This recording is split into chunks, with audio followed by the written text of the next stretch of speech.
Everybody, welcome back to another episode of the Arrow and the Head Show. That would make me Lance Velchek, and that would make you John the Arrow Fallon. Welcome back, buddy. Good to see you. Nice sunglasses. I'm sorry. Aren't we talking? I talked about a Jaws movie. It's somewhere in February. I thought this was the. Didn't you get the text? It's like, okay, Hawaiian t-shirts. Let's. No, I got my Freddy Krueger Nightmare on Elm Street t-shirt. But so you're gonna wear the sunglasses the whole show? It's somewhere in February. We had the whole conversation, John. I thought you're gonna wear the hat, the glasses. We're gonna be all Hawaiian t-shirt together. I don't know what you're smoking, dude, but I don't remember that conversation. But yeah, okay, and that'll be interesting to not see your beautiful eyes throughout. I'll be expressive. Don't worry, I'll be expressive. I'll go with it.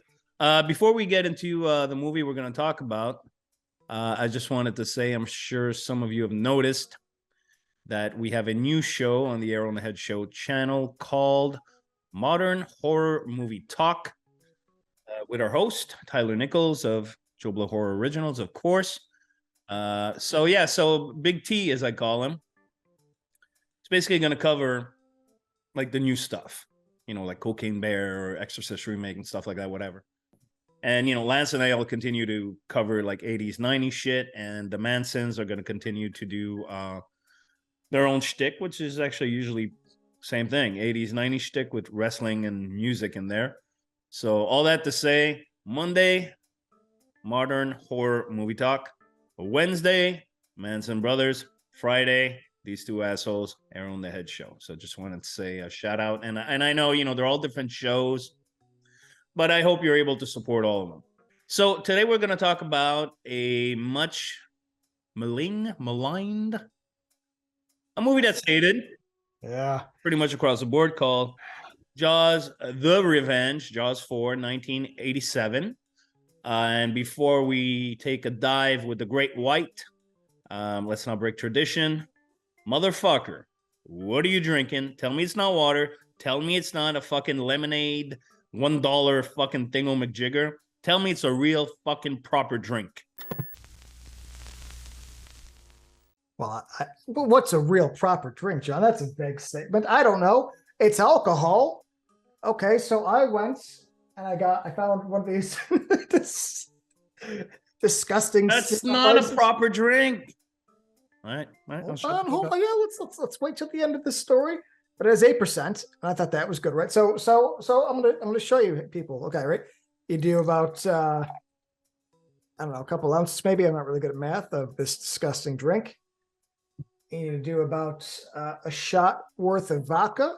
Oh God! And then once you're done with the shot worth of vodka, I got myself a cocktail. Oh. It's a cocktail. Huh?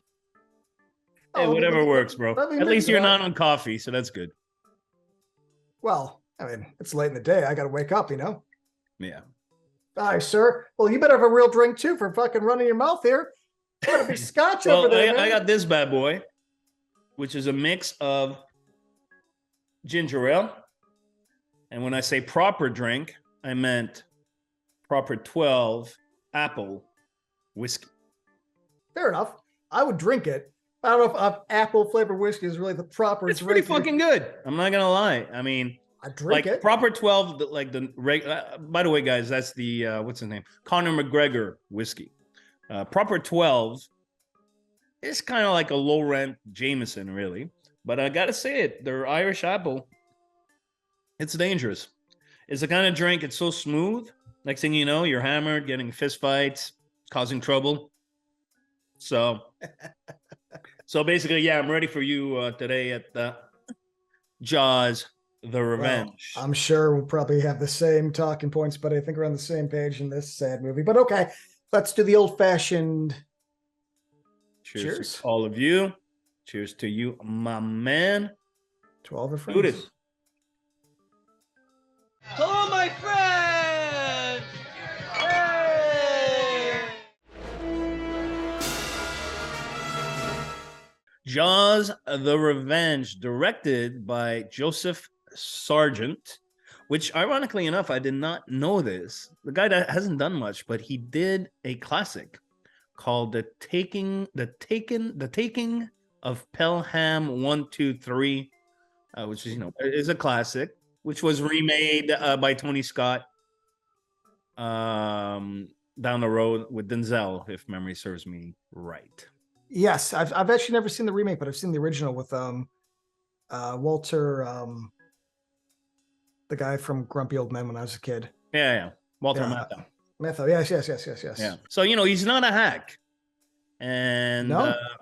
I heard that from, in terms of the pre-production of Jaws: The Revenge, they didn't really know what direction to take after Jaws 3D, which was, in my useless opinion, a snore fest. Talk about taking a really promising premise, Jaws in a, SeaWorld amusement park, and making it the most boring fucking thing since, I don't know. I'm trying to come up with a joke. I got nothing. But it was a bore fest, man. So when it came to Jaws 4, they didn't know what the fuck to do.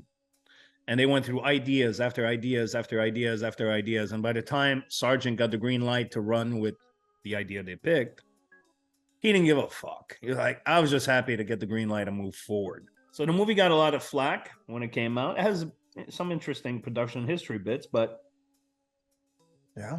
Before I dive in balls deep, what do you think of the movie?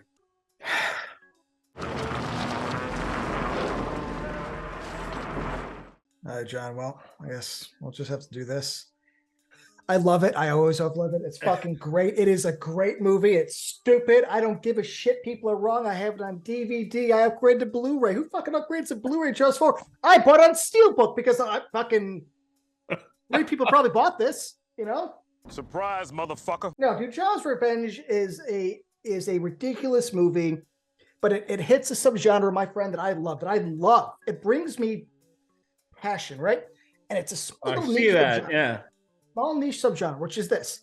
I love when people take the dumbest idea possible. It waited all this time and it came for him. They treat it like they're making an Oscar movie, because there's two ways to go about things. Well, there's three technically, but there's two ways that I like. The three ways are really three only ways to go about it, which is tongue in cheek and let's just kind of poke at it, right? Which is fun. I like that kind of stuff, scare package and things of that nature. Then there's the middle ground, which is like, okay, it's dumb, so let's play things a little serious for tension, but like let's also undercut a lot of tension with jokes, and that's I think in the modern era we're living now. But my favorite though, the one I lean towards the most, is this, which I would put Highlander 2 and even the Mario Brothers in this exact category, which is, it's so stupid that I'm so impressed that they fucking just kept their mouths shut and they just were like, no, we're making a serious movie about a psychic link to a shark that travels across the entire country to hunt a fan. It's like, okay, what? Okay, it's gonna be fun, right? Like, oh, it's gonna be jokey and stupid. No, it's serious the entire time. It's about drama and loss. I love it, man. I don't understand why people hate this as much as they do. Actually, I have a whole theory, which is because it's a dumb idea and people dunk on it. I think it's sort of carried off where like nobody actually has seen it anymore. It's just like, oh, it's stupid because we know it's stupid. My argument the same is the nobody's actually seen A Few Good Men.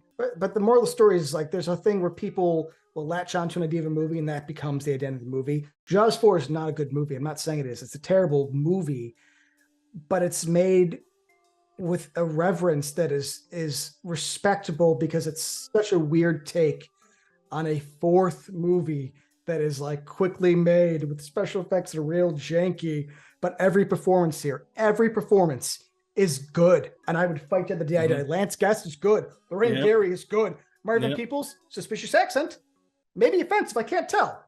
I'm not from the Bahamas, but like he ain't bad. If that shark attacks us again, we're gonna feed that big boy a meal he won't forget. Michael Caine. You're all the same. Complain. Oh, shit. Not once does he look like he's annoyed or bored. In fact, he's like my favorite character. He just keeps fucking chatting, talking, throwing out quips. Yeah. They don't care what it is. Maybe he's not indigestion. He's already eaten my plane. That motherfucker worked twice as hard. He could have just been like, I don't know, don't go in the water. Don't. But now he's like telling stories. He's driving the plane recklessly, putting countless lives in danger. It's like, no, that's the movie I want. So, John, I'm sorry for hijacking this, but nobody takes this stand, and it will be the hill that I die in.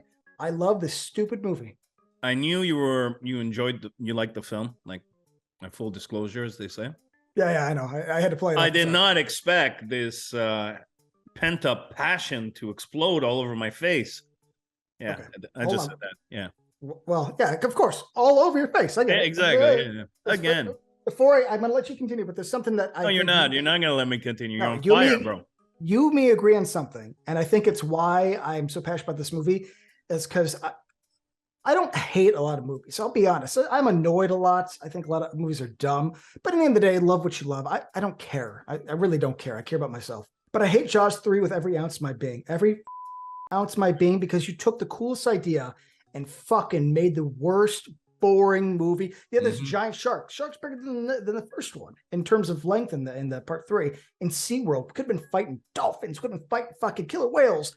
No, let's shoot in the dark and show the shark once, and it'll be claymation. Fuck you! So no, the fact that this gets shit, but 3 gets this like weird passive, like, it's fun and dumb. It's no, it's not. It's boring. Well, we park our dicks in the same vagina, bro. I also think that it took you a while to register, right? I was just like, are we talking double vag? Oh shit! I needed that. After this morning, I needed that. Sorry, guys and dolls. Because Jaws 3, completely agree. What a waste of a great premise. In Jaws 4, the premise, which is actually more expanded in the novelization, which was based on an earlier draft, which saw Hoagie, the Michael Caine character, being a drug smuggler. They actually shot those scenes but cut him out. They hint at it at some point in the plane if you know it beforehand.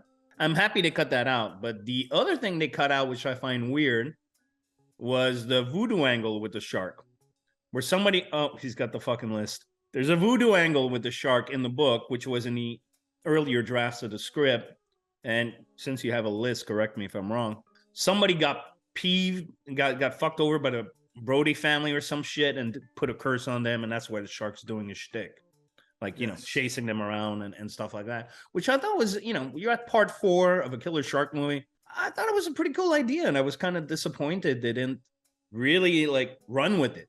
Because it's not a bad idea for part 4. It's not a bad idea at all. It kind of reminds me of the cult curse from Halloween 6. And I think I don't know if we actually talked about this in camera. Maybe we briefly. But as dumb as those movies are, part 6 especially, I enjoy it because it leans into the whole thing. Exactly. It's like at this point we're 6 movies in, just fucking do it. I'm not saying it's not flawed, but I appreciate that they're like, no, we're just going to go with it. And this movie, dumb, very dumb, would make more sense if they leaned into that, because the revenge is actually not the shark. It's the voodoo priest that Michael. Dude. Yeah, because Michael basically, as like some Northeasterner, comes to the Bahamas and basically pisses off the shaman. And the shaman, she's like, fuck you. You come to my place and insult me. And Michael's like, hey, voodoo, I got you, Because even Jake, the Mario Van Peebles character in the book, is like, hey, fucking watch it, dude. Don't be making that guy mad. And then he places the curse. And I read the book as a kid. And Me too. I own it. I still own it today. Yeah. I was if we push this episode back, I was going to actually buy it and read it. But I looked up some cliff notes, and something I don't remember is that the shark has points of views in the book. Like, it's confused about why it's doing things. It's like, that's awesome. And it also means, like, at the very end when it jumps out the water and it's like floating, kind of not floating, but it's like, doing some real stupid, that the magic is keeping it floating. It answers a lot of dumb questions by giving it a dumb answer, but I agree with you.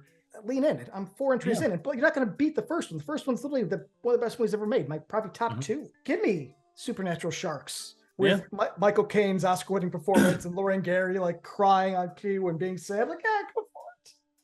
Actually, Lauren Gary. Now you mentioned Lauren Gary, I gotta mention this.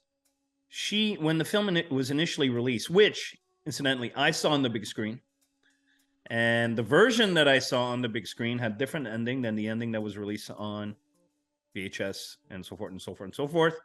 I was going somewhere, but now I'm going somewhere else. I'm going to go somewhere else. So the film came out on the big screen. I saw on the big screen. I remember the opening of the theater was lined with shark teeth. It was like you're entering a shark mouth.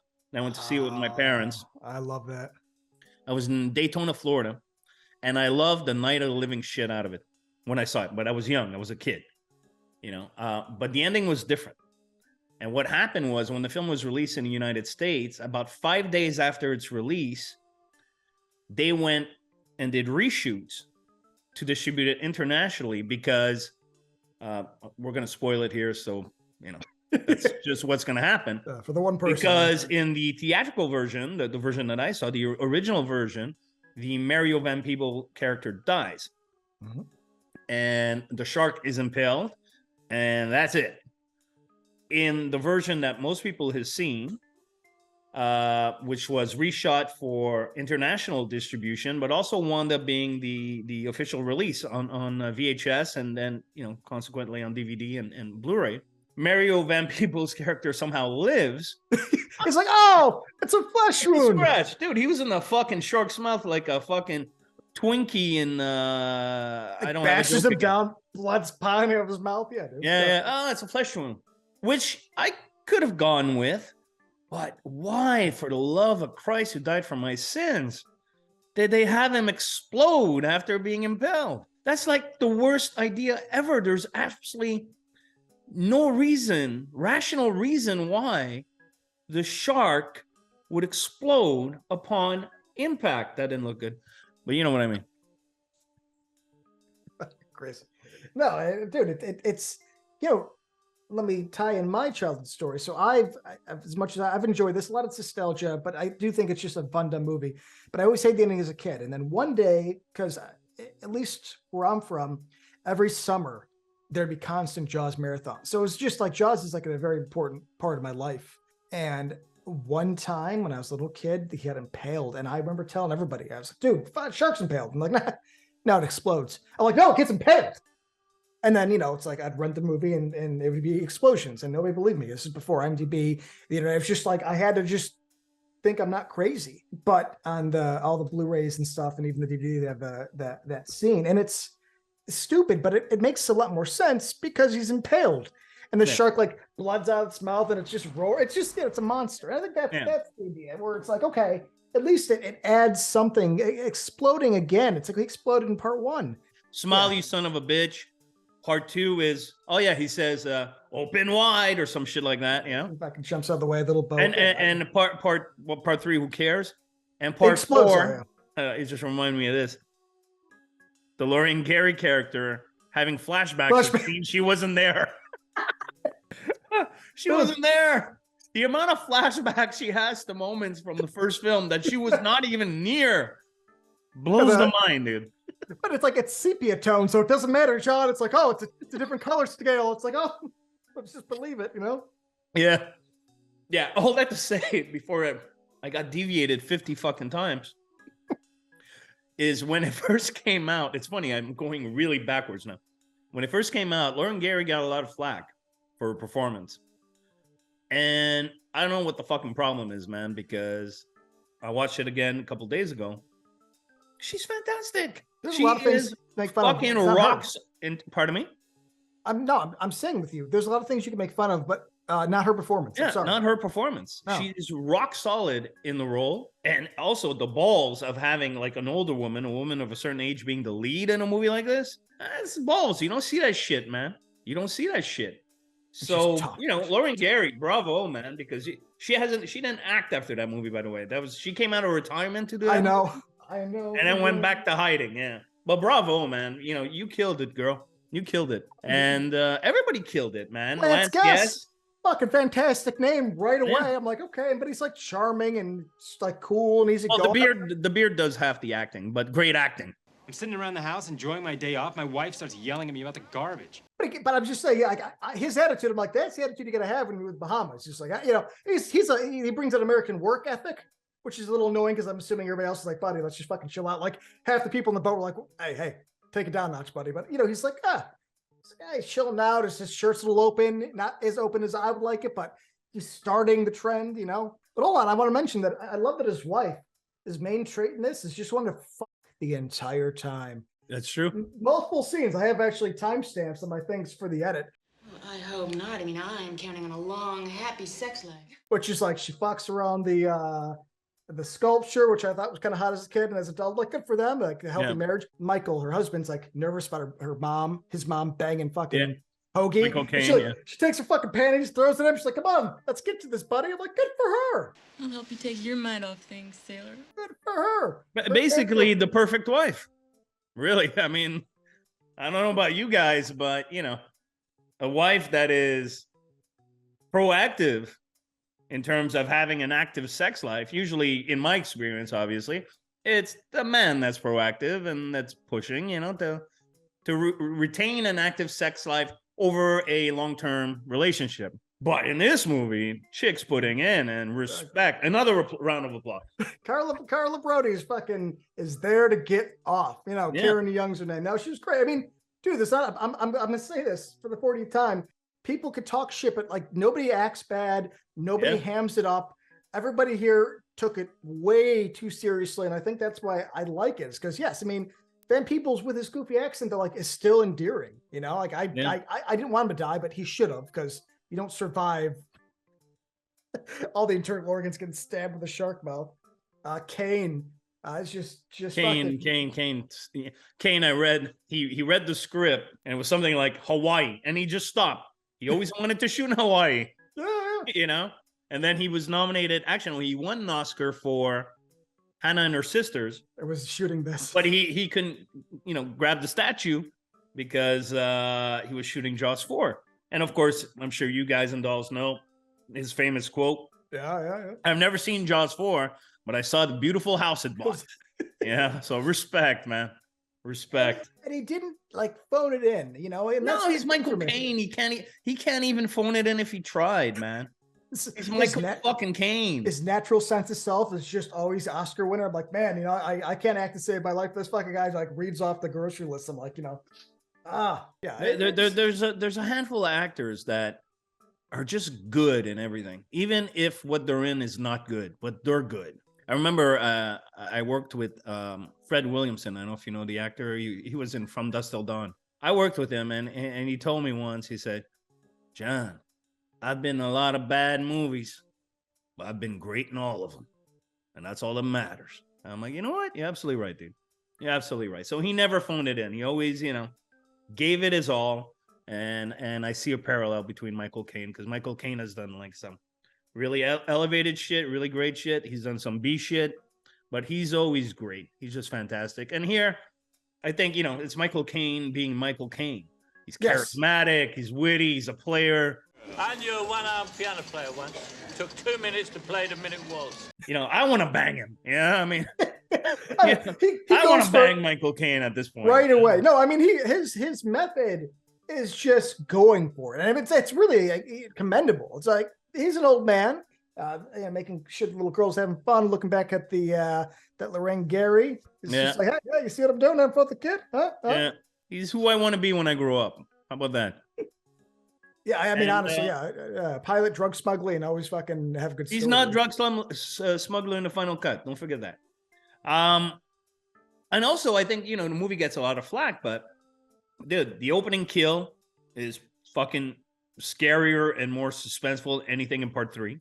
100%. And of course, the highlight is the banana boat bit. Very well put together, visceral, suspenseful scene. And even the chase the shark, you know, they put the thing and they follow his heartbeat and shit. Very well executed. Some tension. It had me hooked. So, you know, I know Jaws 4 gets, you know, oh, Jaws, it's a piece of shit and all that. No, man. I think, you know, the shark exploding and always has his fucking mouth open for some fucking reason. Like he's waiting for dick. But, you know, that I thought that was odd. I'm like, why the shark always has his mouth open? It reminded me of like a couple of my exes. So I close your mouth, motherfucker. But he wouldn't do it. But there's still a lot of good stuff in this movie, bro. I agree. Well, and the banana boat is, again, I'll admit it's tied to nostalgia, but I think it was instrumental in my fear in the water. This is a shot that I think it's cool just because it shows it coming up and getting the girl and pulling her down. But there's a shot where the banana boat, it's from the front of the banner boat shooting back, and you see the flaps and the blood, and you just see like the girl getting dragged under the water by the shark, and it's this kind of like wide far angle, and it's like that's fucking scary. I like that it's all shot in bright daylight. It's its biggest flaw, but at this point, I've had this big argument, which is at this point, it's a monster. It's not a shark. They call it a shark, but it's actually a monster. It's a movie monster, and I love monster movies because it plans, it sets traps, it hunts, and it has this fucking battle scar snarl. So it's like, whatever, who cares? It's dumb. It jumps out of water. It looks like cloth. I don't give a shit. My whole thing, I always tell people, it's like, you know what? How about this? I'll fix me for you. A voodoo priest goes to Universal, takes a fucking thing in the ride, makes it sentient, and escapes and goes and kills people. Who cares? I don't care. Like, whatever. The underwater submarine scene is interesting. The opening kill, besides, I think. Oh yeah, that scene was suspenseful, man. When Michael swims away from the shark in the wreckage underwater, and then eventually Jaws breaks through the wall trying to eat his ass. I was like, it's a pretty fucking well put together scene, man. Just pretend it's not it's a monster. It's all. It's almost like the film's stupidity is pretty fucking dumb. Oh, it's absolutely kind of acted as this huge shadow over all the qualities it does have. You know, the acting, the suspense, the stupidity in mouth open shark and exploding shark. So we'll leave it at that.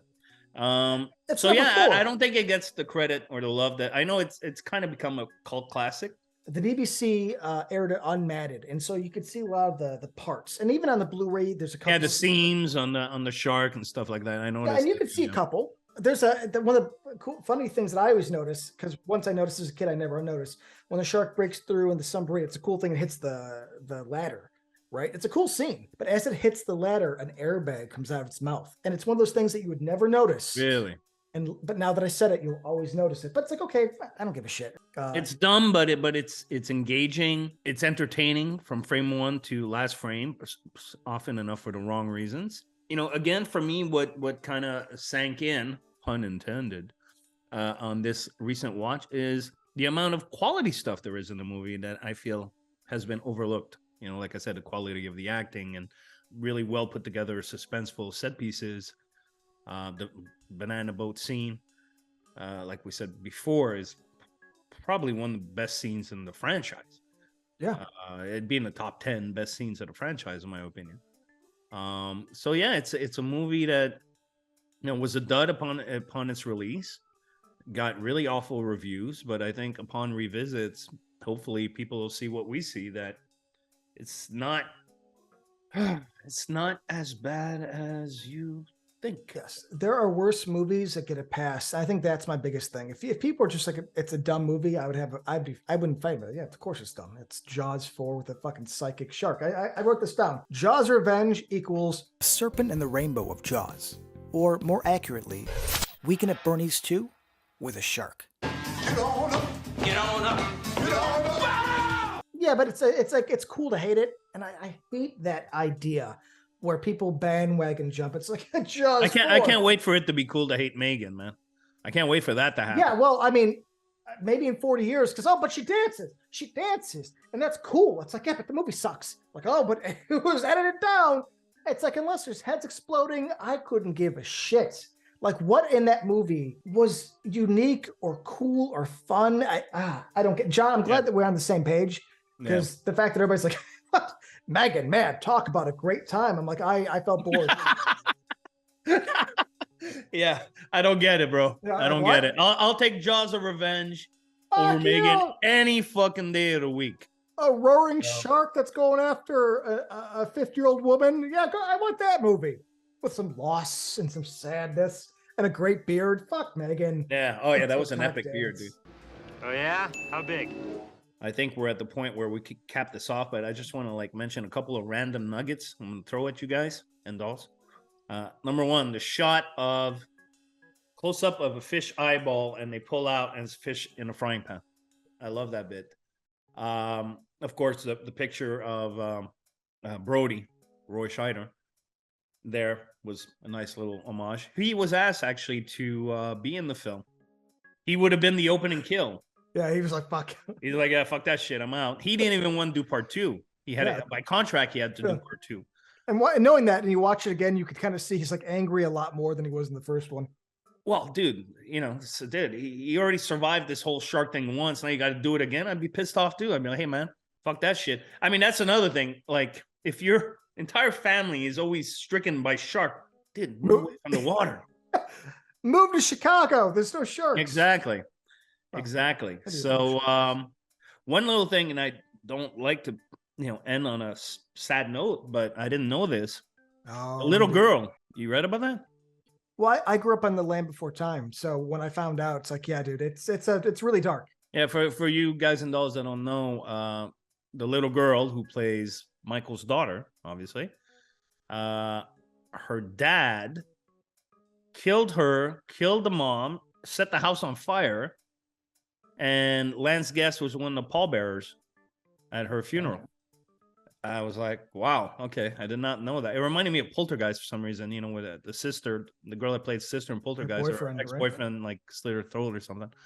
I kind of, I was like, okay, that fucking sucks. I know how to bounce back and end the show on a positive note now. I'm all bummed, dude. I just fucked us over. I'll just have a shot straight from the bottle. Right, hold on. Let me add a shot to this. So, yeah, I guess that's pretty much it. So what about you all? Have you seen Jaws: The Revenge? Do you like Jaws: The Revenge?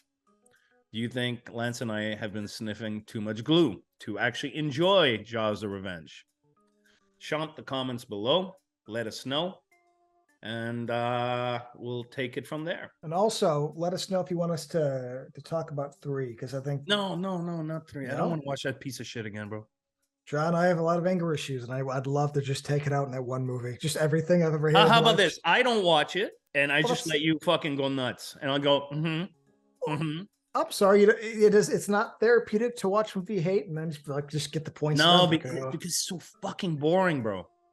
It would take a couple tries. It'd be like a week watch, like 20 minutes now. It's you know what? No.